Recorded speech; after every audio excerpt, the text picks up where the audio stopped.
Shalom, and welcome to another in our series of podcasts from Temple Beth, a dynamic center for conservative Judaism in Los Angeles. This is a recording of a Shabbat teaching with TBA Rabbinic Intern, Aviva Frank, Ner Tamid, and Aish Tamid. We're going to be learning today about the Ner Tamid and the Aish Tamid, and also about burnout. As we're approaching Pesach, you might be experiencing some burnout. You might feel overwhelmed. You're thinking about cleaning. You're thinking about Yachnas, like how are you going to transition from Shabbat next week into Seder? You might have a lot, and you might already feel burnt out, and we haven't even started Pesach. So we're going to get some clues from the Parshiot on how to combat burnout. Pretty cool, huh? All right. So can someone read what the Kolbo says about Ner Tamid? Just starting with Kolbo. Kolbo, late 13th century, anonymously published, attributed to Aaron ben Jacob, records that the Ner Tamid was a universal custom, and that the reason for the light is to give honor to the divine presence that rests wherever a quorum of Jews gather to pray. Fantastic. So Ner Tamid, we often see it in front of our Holy Ark, Aron HaKodesh, in our prayer spaces.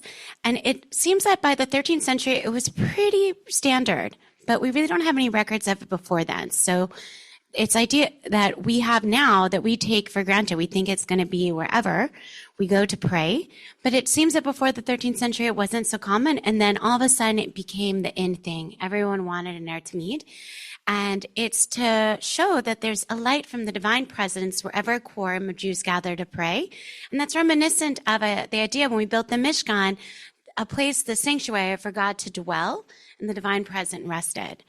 So that's beautiful, this idea of a minyan, and that wherever we gather to pray, it's like we have our own sanctuary in time. Now, is the Ner Tamid based on the Aish Tamid or Ner Tamid in our Parshiot? It's pretty interesting. First of all, what is Ner? Candle. And Tamid? Always, right? And we're going to look at that now about always. It can also mean continuously. It can mean regular. Yeah.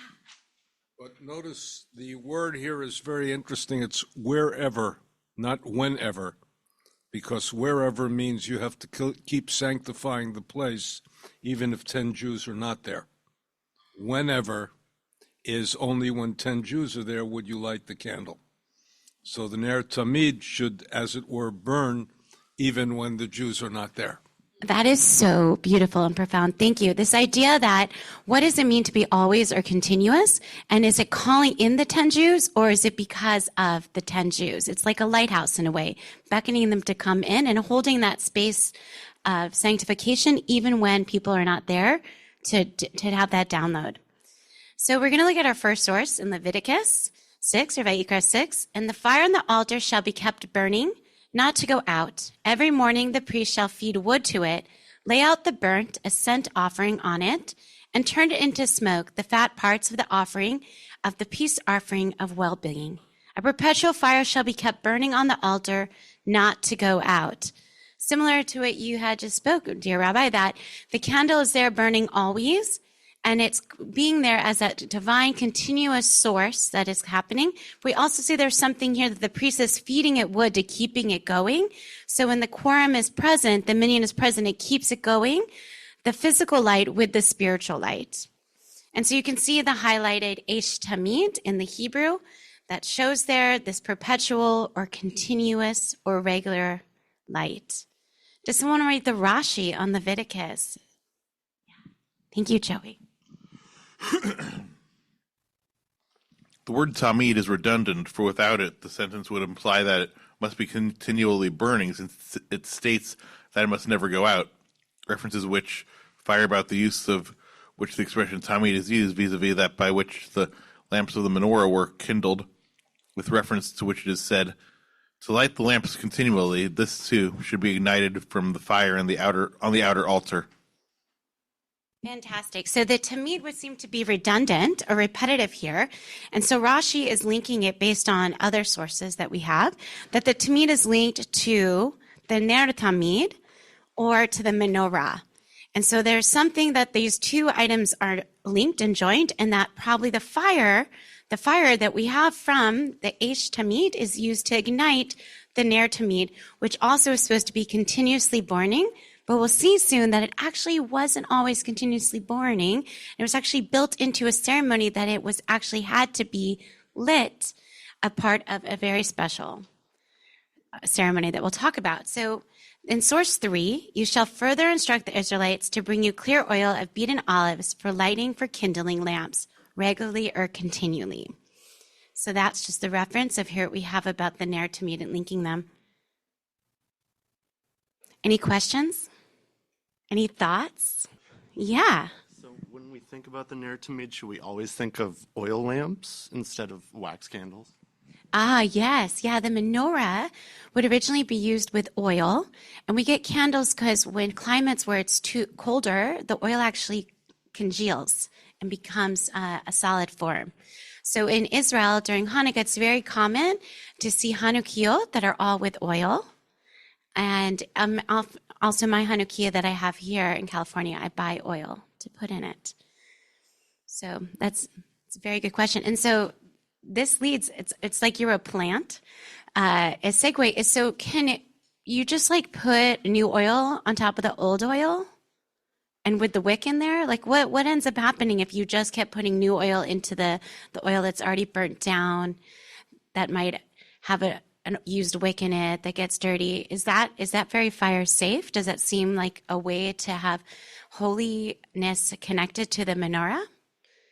No, we'd actually have to like clean the old oil out before putting in new oil to keep it pure oil, and to ensure that for fire safety, just ensure the purity of the flame, and also to refill the wick. So it couldn't be continuously burning because the old oil would have to be removed and cleaned out. And there's an urban legend that sufganiyot, that spongy donut, is what the sponge looked like that the high priest would use to clean, or the priests, the old oil out and put the new oil in. And that's why it's the treat that we eat during Hanukkah. So how would it go about that they would clean out the oil? Would all the candles go out? All the oil go out, all the wicks? Or would it be a certain, like 1, 3, 5 they would clean? So Maimonides has some thoughts for us on this, and let's look at it together. Can I have someone read source 4? What is meant by the expression, the removal of the ashes of the menorah? Every lamp that has burnt out should have its wick and its remaining oil removed, and it should be cleaned. The priest should place another wick and other oil in it, using the half-log measure. The wick and oil he removed should be placed in the ash heap near the outer altar, together with the ashes removed from the inner altar and the outer altar. He should kindle any lamp that was extinguished. Kindling the lamps is what is meant by the term hata'ava. When one discovers a lamp that has not been extinguished, he should restore it. When the western lamp becomes extinguished, after the ash is removed, it should be rekindled only from fire from the outer altar. When any of the other lamps are extinguished, by contrast, they may be rekindled from each other. All right, so what Maimonides is sharing is that the wicks would be very long wicks, and that they would catch on fire from one another. So they acted almost as themselves as a helper candle or a shamash, how they would catch each other. But the westernmost wick had to be lit from the continuous altar, from the Aish Tamid. And you might be wondering, what does it mean, the westernmost candle? So there's a debate about what direction the menorah faced. Was it at an angle or was it east-west? But whatever was the westernmost candle, that was the one that had to always be lit from the Aish Tamid, and that could then kind of light the others. And that was they all lit each other and it lit back, that the flame from the continuous fire would actually, if we want to think it as a physical flame or spiritual flame, would be connected to all the wicks. And we can see this tradition is still held by us today. When we light the Hanukkah, which candle do we put in first always in the Hanukkah? Is it on the right or the left?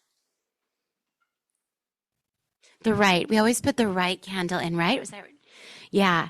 And so many, there's much commentary around this, but it's often believed in many sources that before we even had Hanukkah, as we think of a Hanukkah, and we have the debate of Hillel and Shammai of lighting, is it starting with 8 and going down or starting with 1 and going up? That there was some kind of a holiday of light that already was happening where we lit one candle, and that was linked to this candle to the right, or westernmost candle. So it's pretty fascinating. There's something about that candle has to come from the Aish Tamid and about the wicks. Okay, so let's learn a bit more about what is going on around this. Does someone want to continue on for us? Yeah. How are the lamps of the menorah kindled? One should pull its wick out until he kindles it from another one of the lamps. One must extend the wicks because the lamps are permanently affixed within the menorah, and they may not use another lamp because that would be disrespectful. All of the substances that are forbidden to be used as wicks on Shabbat are forbidden to be used as wicks in the temple for the menorah. This comes from Exodus 27:20, which states, to raise up a continuously burning lamp, the flame must rise up on its own. Thank you so much, Rabbi Schatz. So we can see here that about the wicks were quite long and how they would light each other. And we know, fire is hot, the menorah is hot. And so this is also a hot take by Maimonides. He believed that the lamps were actually permanently fixed to the menorah, but other commentators believed they were removable, that made it easier for them to clean. And there's also where it's linked about the tongs and the vessels and the lamps. It says somewhere else in the previous parshiot. So it seems that they were removable, but Maimonides believes that they were actually all connected. So that means that this whole process, the ceremony, would be extra difficult, but it was also an extra honor. And the ceremony is called, as the term Rambam, Hatava. And there's something very special about this ceremony, about what is happening and how it's going to be drawn out or elongated, because it's very prestigious. I think it's also here interesting to note about the wicks that are about connected to Shabbat. You want it clean burning and continuously, and the flame must rise up on its own. So around this physical light or spiritual light. I think that there's certain kind of wicks that can kind of, they don't burn so clean, but they actually then to have a combustible material in them. So it's not the flame, it's being influenced by an additional level of kindling. So it's not a pure flame. There's something about the flame. When we think about light, about in creation story, there was the spiritual light, separation of light and dark, and then there was physical light. So there's something going on here that's a combination of both, perhaps. Somewhere the last paragraph on Maimonides for us. We're going to be finishing soon. The priest would not kindle all the lamps at once. Instead, he would kindle 5 lamps and make an interruption. In the interim, another service was performed. Afterwards, he would re-enter and kindle the other 2 in order to attract the attention of everyone in the temple courtyard. Whenever one of the lamps of the menorah was extinguished, he kindled it from another lamp, as we explained. What is the order in which they were kindled?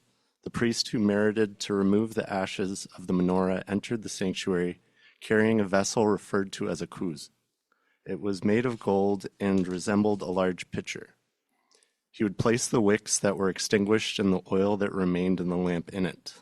He would then kindle 5 lamps and leave the kuz on the second step of the 3 steps positioned before the menorah and depart.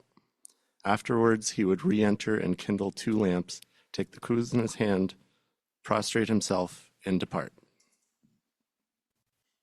Amazing. So there's something about not needing to do the whole ceremony quickly and to burn oneself out, that there was pause and space in it, and it added reverence to the whole experience and attention to the menorah as gaining the attention of everyone that was in the courtyard.